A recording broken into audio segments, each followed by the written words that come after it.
when the illusion of tomorrow is seen completely, something very simple and undeniable begins to stand out. The future, as it has been experienced psychologically, has never actually been encountered. It has only ever been imagined. Every version of tomorrow has existed as a thought, a projection, an image shaped by memory, desire, and fear. And each time that imagined future arrived, it did not appear as it was expected. It appeared as the present. Always, this reveals something fundamental. There is no experience of the future. There is only the experience of thought about the future. And there is the present moment in which that thought appears. Nothing else has ever been directly lived. Yet the mind has spent so much time moving toward what has not yet come, believing that something essential lies ahead. A resolution, a completion, a moment where everything will finally settle. But that moment has never arrived as imagined. Because when it comes, it is no longer tomorrow. It is now. And now is never what thought expected. This creates a continuous search. The mind projects. It moves toward the projection. It reaches a moment, and then it projects again. The cycle continues, always just out of reach, always slightly ahead. But when this entire movement is seen clearly, the search begins to lose its direction. Not because something has been found in the future, but because it becomes clear that what was being sought has never been there. The mind was chasing its own projections. And now, in the absence of that chase, something entirely different begins to reveal itself. There is nowhere to go psychologically, nothing to become. Nothing waiting ahead that is not already here in some form. This does not remove the practical unfolding of time. Days still pass. Events still happen. Plans still exist where needed.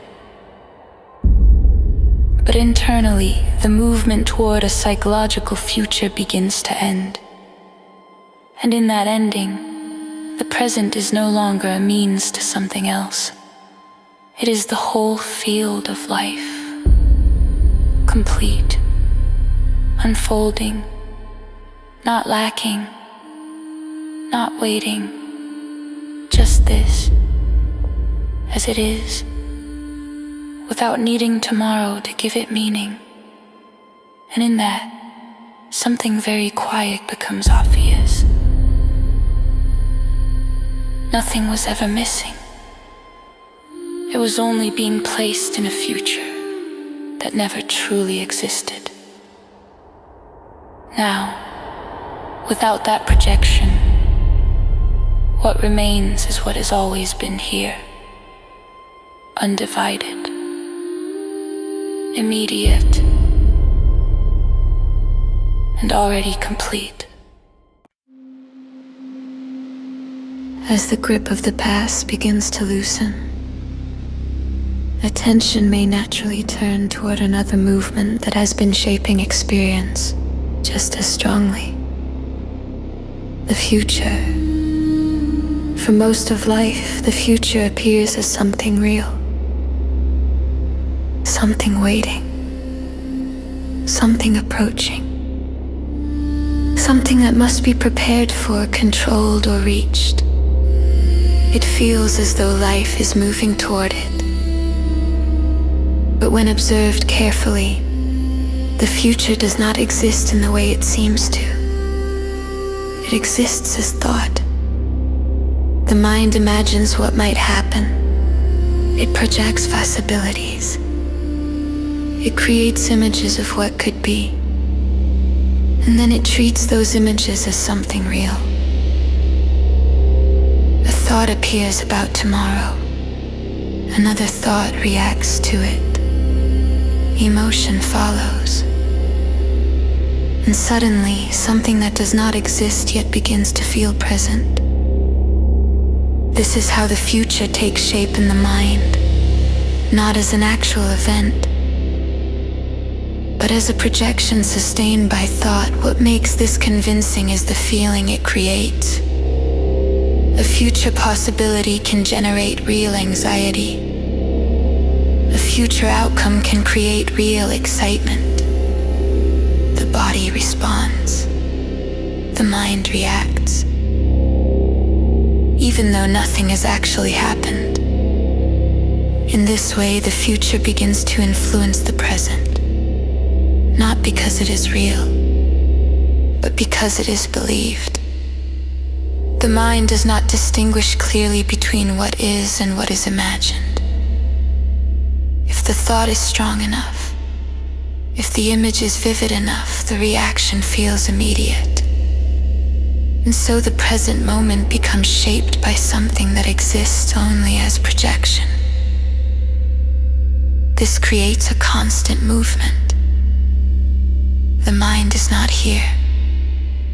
It is moving toward what might be, planning, worrying, anticipating, hoping, fearing, all based on images of a future that has not arrived and may never arrive in the way it is imagined. This is the illusion of tomorrow. Not that tomorrow will not come in a chronological sense, but that the psychological version of tomorrow, the one created by thought, is being treated as reality. And when this illusion is not seen clearly, it begins to dominate experience. The present becomes a means to an end, a step towards something else, something later, something better, something feared, something desired. But in that movement, something essential is missed. Because life is not actually happening in the imagined tomorrow. It is happening here, now. And when attention begins to see how the future is being constructed, something begins to shift. The sense of urgency starts to loosen. The constant movement towards something ahead begins to slow. And in that slowing, the present begins to reveal itself again. Not as a bridge, but as the only place where anything is actually happening.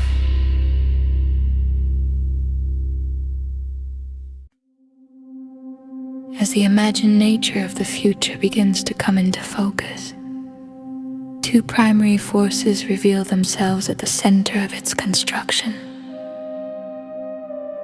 desire and fear. These two movements shape nearly every projection the mind creates about what is to come. They give the future its emotional weight. Without them, the future would remain a simple practical extension of time. But with them, it becomes something deeply personal. Something charged. Something that matters. Desire projects a future in which something is gained. Something is achieved. Something is completed. The mind imagines a version of life where a certain condition is fulfilled. Success, recognition, connection, security, fulfillment. These images begin to feel attractive. The mind moves toward them. It organizes thought and action around reaching them. At the same time, fear projects a different kind of future. One where something is lost. Something goes wrong. Something painful happens again. The mind recalls past experiences and extends them forward. It imagines situations where the same discomfort might return, or where new forms of uncertainty might appear. These projections create tension. They create resistance. They create a desire to control what has not yet happened. Together, desire and fear stretch the mind into time. One pulls forward, the other pushes away, but both operate in the same structure. They create a future that exists only as thought, and they invest it with meaning. This creates a constant sense of movement. The mind is rarely still. It is either reaching towards something it wants or moving away from something it fears. Even in moments of rest, this movement may continue subtly in the background, imagining, anticipating, preparing. But when attention begins to observe this process carefully, something important becomes visible. Both desire and fear are rooted in memory. What is desired is based on what has been experienced as pleasurable. What is feared is based on what has been experienced as painful. The future is built from the past, rearranged, projected, felt, and believed. This means that the future the mind is reacting to is not truly unknown. It is constructed from what is already known. And because of that, the mind is not actually meeting the future.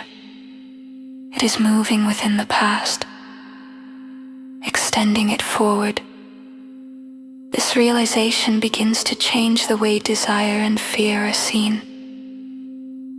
They are no longer simply emotions that arise naturally in response to life. They are movements of thought creating images of what has not yet happened. And those images are being treated as real. When this becomes clear, the emotional density around the future begins to shift. Not because desire and fear disappear completely, but because they are no longer invisible. They are seen as part of a process, a projection, a continuation of memory. And in that seeing, their grip begins to loosen. Because what is imagined is no longer mistaken for what is. As desire and fear continue to project the mind into what might happen, a subtle but persistent condition begins to take shape within experience. Anxiety, not always intense, not always obvious, but often present as a background tension, a sense that something needs to be resolved, something needs to be secured, something might go wrong. This tension does not come from what is happening now. It comes from what might happen, from what could happen, from what the mind is imagining based on its projections. The body begins to respond to these imagined scenarios as if they are real. A future possibility appears in thought, and almost instantly the nervous system reacts. The heart rate may change, muscles may tighten, breathing may shift, all in response to something that is not actually occurring. This is the nature of psychological anxiety. It is not rooted in immediate danger. It is rooted in imagined time.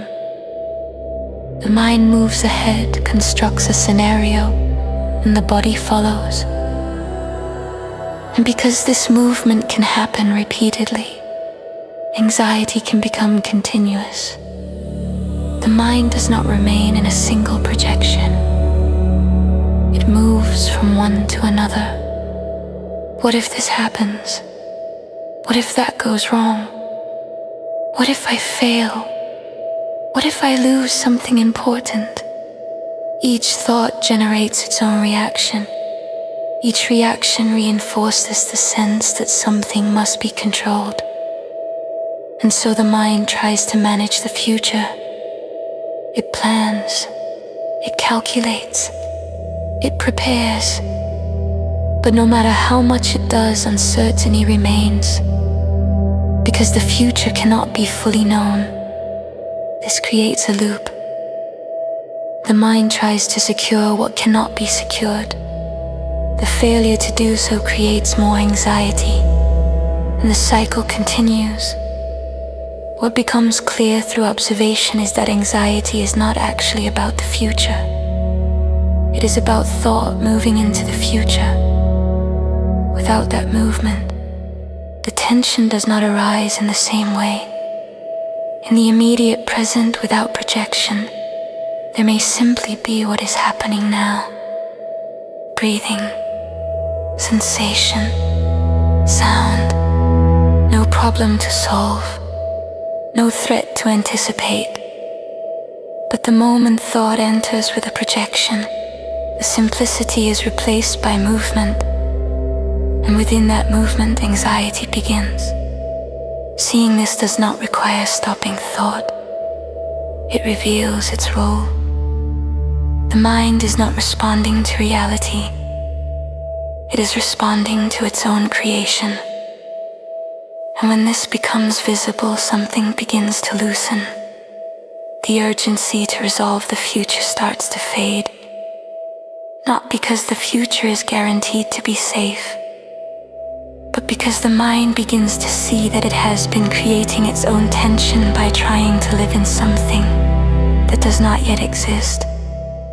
And in that recognition, attention begins to return. Back from tomorrow, into what is actually here.